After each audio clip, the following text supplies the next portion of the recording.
Ganito yung tipo ng camping na gusto ko guys, oh. Yung meron kang sasakyan, meron kang pwedeng tulugan na dyan, di ba? At all in one na sa isang sasakyan guys, oh. O diba, i-upgrade mo na guys ang yung camping experience. Sa akin ay nangangarap ako na ganito yung na-experience ko guys.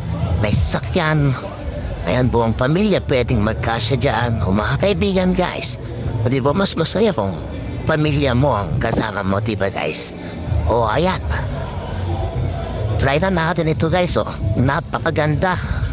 O diba, ang saya-saya naman siguro dyan pag na-experience natin dito. Diba guys? Ang ganda, oh. O diba? One van, all in one. O isang sasakyan lang, diba guys? Dala na lahat. O diba, ang saya. Sana ma-experience natin at napakaganda naman pong sasakyan na ito guys, diba?